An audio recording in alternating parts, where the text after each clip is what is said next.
Assalamualaikum warahmatullahi wabarakatuh. Perkenalkan, nama saya Tuti Alawiyah, NIM 1914174 dari jurusan Ekonomi Syariah kelas 6B UIN Sultan Maulana Hasanuddin Banten. Nah, di video kali ini saya akan membahas mengenai pembinaan sumber daya manusia yang merupakan salah satu topik dari mata kuliah Manajemen Sumber Daya Insani. Nah, pembahasan yang pertama adalah kita akan membahas mengenai definisi dari pembinaan sumber daya manusia. Nah, apa sih pembinaan sumber daya manusia itu?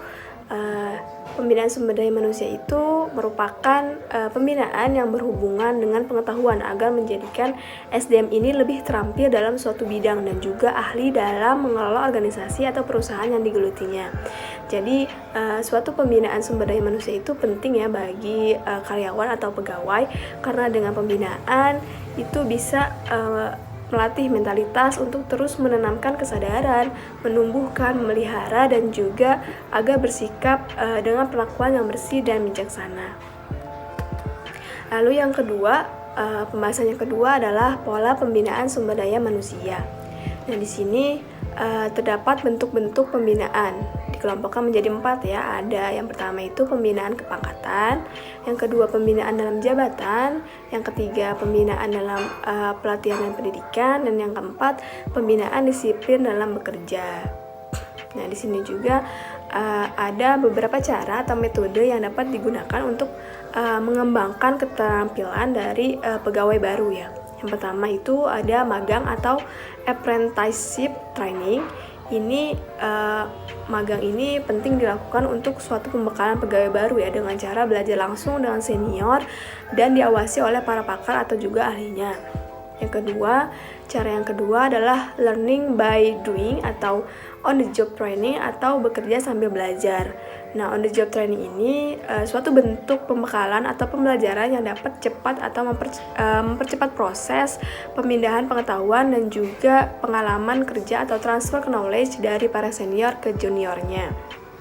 Lalu cara yang ketiga ada vestibule training. Vestibule training ini memberikan pelatihan secara kursus yang dijalankan di luar lingkungan kerja. Pendidikan dan juga pelatihan kerja yang diberikan pada kursus tersebut itu tidak jauh berbeda dengan pekerjaan yang nantinya akan dilakukan atau digeluti oleh para peserta yang mengikuti kursus tersebut. Kemudian kita membahas mengenai konsep kompetensi. Nah, kompetensi itu terdiri dari beberapa jenis karakteristik yang berbeda yang mendorong perilaku sekaligus fondasi karakteristik. Kesemuanya kompetensi tersebut akan terbukti dalam cara seseorang berperilaku di tempat kerja.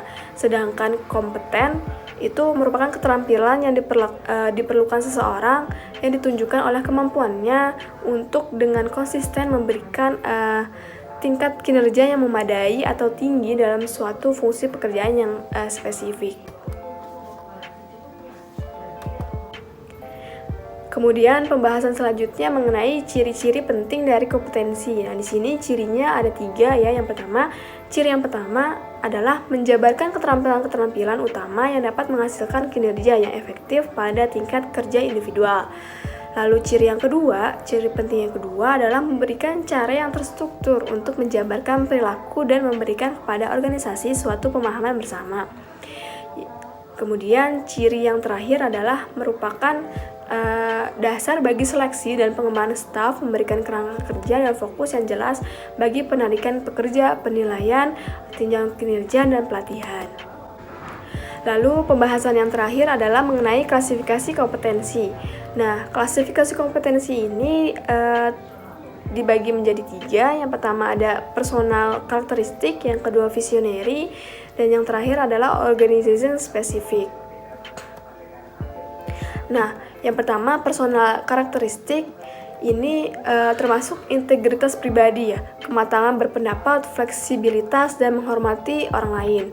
Nah, pekerja itu diharapkan mempunyai karakteristik yang ini, yang kemudian dikembangkan dan ditunjukkan dalam menghadapi situasi yang makin kompleks dan ambigu.